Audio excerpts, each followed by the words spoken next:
When I first met Andrew, he was working for my father.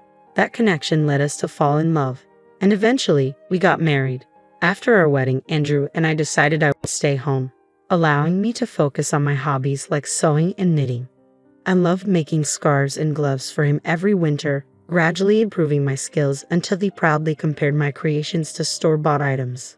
His encouragement fueled my passion, and I dreamed of sharing this hobby with our future child, a thought that always brought smiles to our faces. Andrew and I have been married for 6 years now. Though we don't have children, we found happiness in our life together. Despite his demanding job, Andrew always made an effort to spend time with me on his days off, something that meant the world to me. However, there were moments when his long hours left me feeling isolated. 3 years ago, our peaceful life was upended when I suddenly collapsed at home due to dizziness. Andrew rushed me to the hospital, and I woke to overhear him discussing my condition with the doctor. It was serious, something I would have to manage for the rest of my life. While it wasn't immediately life-threatening, the possibility of future episodes meant long hospital stays were inevitable. Despite my anxiety, Andrew was there, reassuring me. He told me not to worry and promised to visit as often as he could. During one of those hospital stays, I found myself reflecting on the many scarves and gloves I had made for him over the years, now carelessly tossed aside. Then, one day, in what seemed like a thoughtless comment, Andrew remarked, "I married you because you're the boss's daughter." His words stung deeply. A cold realization washed over me. I needed to confront him about his true feelings and how we could move forward in our marriage.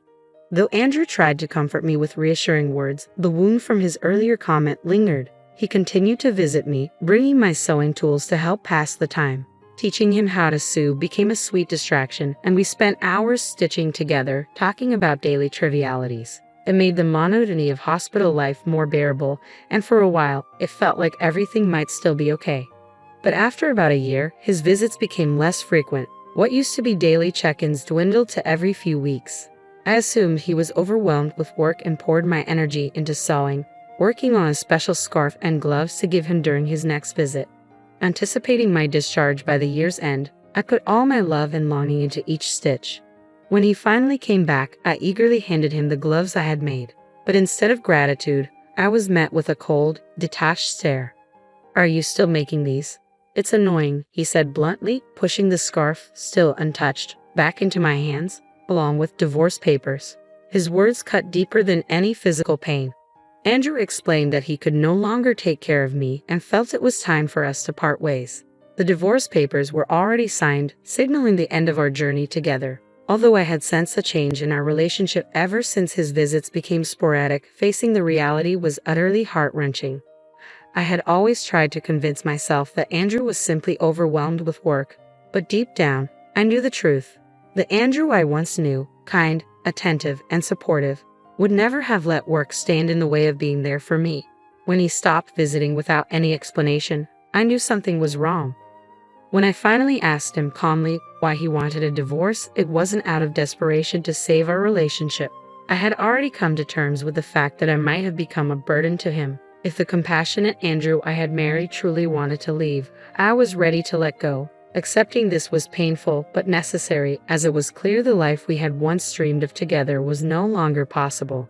As his visits became increasingly rare, I grappled with the reality that the partnership he had once promised me had become a distant memory. When I finally gathered the courage to ask him why he had changed so drastically, his answer was shockingly blunt. "Isn't it obvious? Ever since I married you, it's been one problem after another. I'm so tired of those scarves and gloves you make every year. Honestly, I only married you because your dad was my boss." His harsh laugh felt like a slap in the face. His words revealed a deep-seated resentment toward the simple joys I had cherished in our life together, joys that he now ridiculed as trivial and embarrassing. As he vented his frustrations, I noticed the luxurious, finely made scarf wrapped around his neck, one I hadn't made.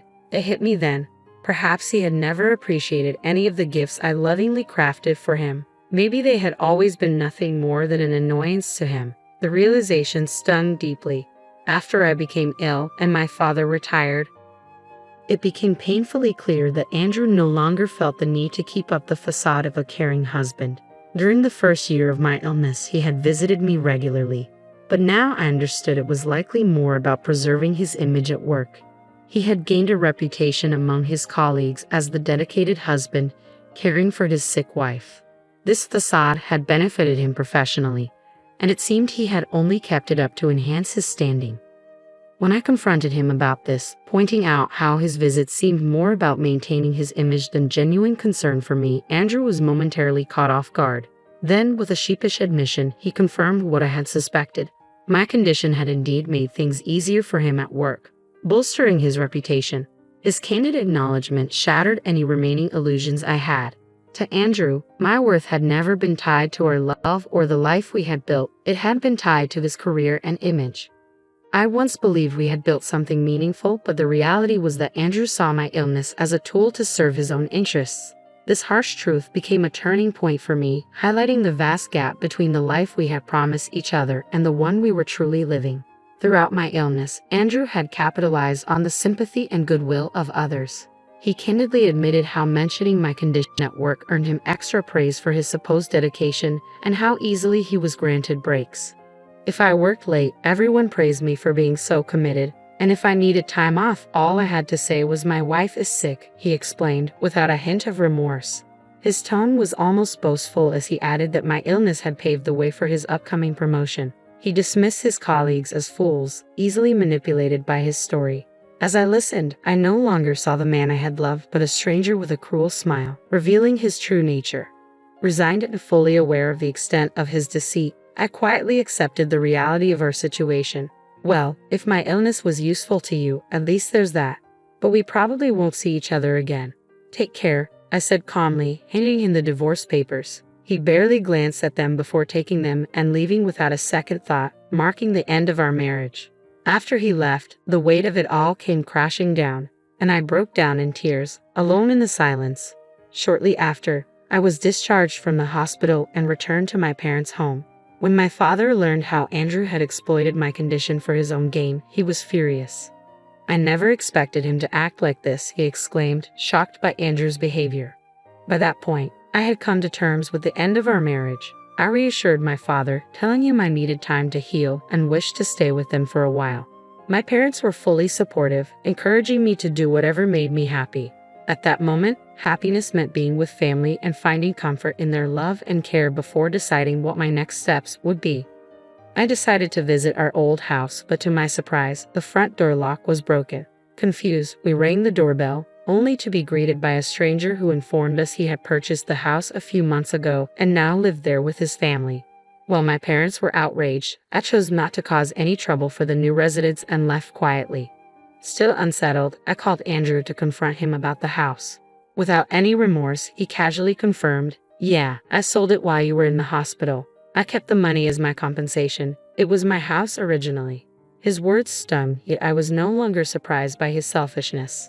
I had already braced myself for more of his disregard and was focused on moving forward with my life. His indifference as he mentioned selling our home left me sighing deeply. It was shocking to find out that he had sold it about a year ago.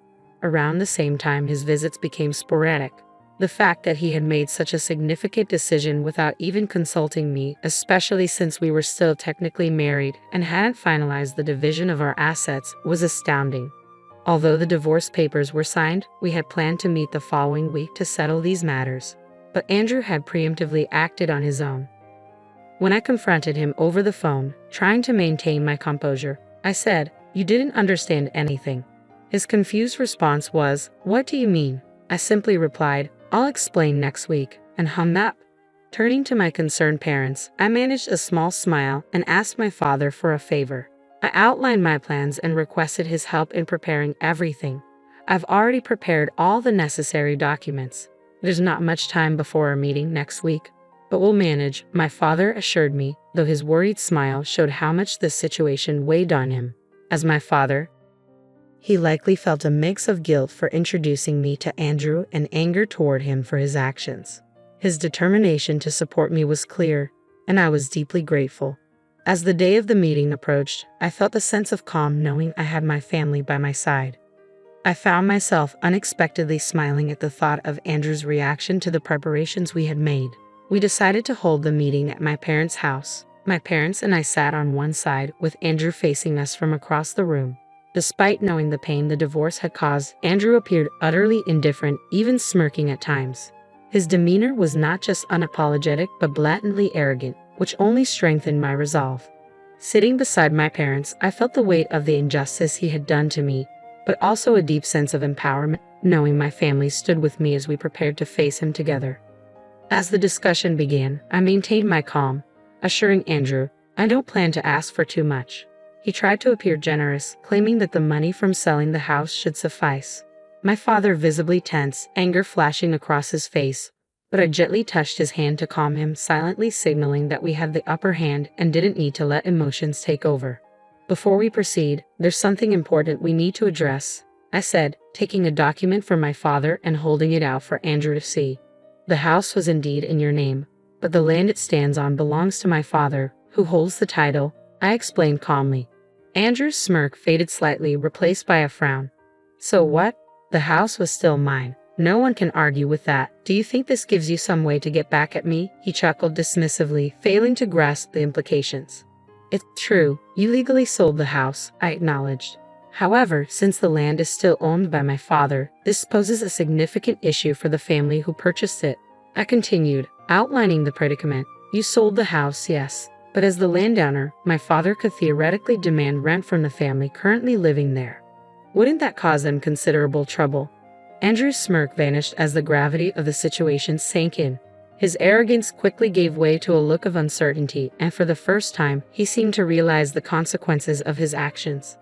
I paused, allowing the weight of the situation to settle in. "We don't intend to take any drastic action, but we can't just give up our rights to the land without compensation. We plan to offer the family the chance to purchase the land. We won't force them out or charge monthly rent, but it could become complicated if they refuse to buy." I continued. "Originally, my father intended this land as a gift for us to build our life on, not for it to be sold off to strangers without consideration. If the family refuses to buy the land, they might even sue you, feeling misled into believing they owned everything. Imagine their frustration, thinking they had bought their dream home, only to discover unexpected expenses hanging over them." With the land ownership confirmed, we soon visited the family who had purchased the house to address the situation and seek a fair resolution. Our approach aimed not only to protect my family's interests but also to show compassion for the new homeowners, preventing further conflict or distress. When we explained the circumstances to them, they were understanding but firm. They made it clear that any legal complications stemming from the sale would fall squarely on Andrew. They even mentioned the possibility of suing him if we couldn't come to a satisfactory agreement. I watched Andrew's face pale as he grasped the enormity of what was at stake. In a shaky voice, he asked, "What should I do?" I responded with a slight smile. "The family could buy the land from us, which would settle everything smoothly. However, you'll need to cover the cost. Once they own both the house and the land, all the current issues will be resolved." I continued, "Since they were unaware of the land's full value when purchasing the house, they might demand compensation from you. That's up to them. Keep in mind, the land's value is substantial, potentially worth more than the house itself. Even if you sell all your assets, it might not cover the cost." I paused, watching him absorb the situation before presenting another option. "Alternatively, you could buy back the house and the land, along with covering a relocation fee for the family. This would return both the house and the land to your possession, and you could attempt to resell them. But after paying the relocation fee, any profit would likely be minimal." I let the silence grow for a moment before adding, "And regarding alimony, your actions have caused me significant emotional distress. I fully intend to seek compensation for the emotional damage you've caused," I stated, my voice unwavering. "You've used me as a pawn to advance your career, and now that I can see it clearly, I'm disgusted by everything you've done. Pursuing damages for this emotional distress is the least I can do, even though the evidence may be limited and a victory uncertain. Discussing it is necessary, especially given the situation you're in now." My father, though retired, chimed in with a stern, authoritative tone. "I still have many connections from my career. I've been in touch with former colleagues, and they've shared their opinions on your actions regarding my daughter. You're not only losing respect in the workplace, Andrew, people are looking down on you." He spoke with a cheerfully grim smile, and I saw the realization finally dawn on Andrew. The combination of potential legal, financial consequences, and the crumbling of his professional reputation cornered him, forcing him to confront the harsh realities he had created. The status he had built at work with me as a stepping stone was now collapsing around him. Sitting confidently across from Andrew, I clasped my hands together, smiling in a way he had never seen before, radiant, calm, and assured. "Let's talk about what happens next," I began, my voice steady. Andrew, caught in the gravity of the situation, let out a strained laugh, his eyes brimming with tears. As the negotiations unfolded, it became clear that the advantage was entirely mine. He agreed to pay alimony and compensate for the land where our house once stood. We later met with the family who had purchased the house, explaining the arrangement and ensuring they were treated fairly under the new terms. In the end, the result was favorable for everyone, except Andrew. He found himself losing everything. The subtle rumors my father had sown throughout Andrew's company compounded his losses. His professional reputation eroded, halting any chance of a promotion. Isolated and overwhelmed, Andrew eventually resigned, an outcome my father shared with me later. There was a temptation to see this as karma. The gains Andrew had thought he secured through manipulation and exploitation turned out to be fleeting, crumbling under the weight of his actions. Now back at my parents' home, I found solace and purpose. I started teaching sewing classes, modestly attended by local women and children. The joy and fulfillment I derive from sharing my skills have brought me a deep sense of happiness. This unexpected turn in my life has shown me that even without the children I once dreamed of having with Andrew, I can still impart my passion and experience in ways that enrich both my life and those around me. More than anything, this journey has taught me about the resilience of the human spirit and the surprising paths that lead to true fulfillment.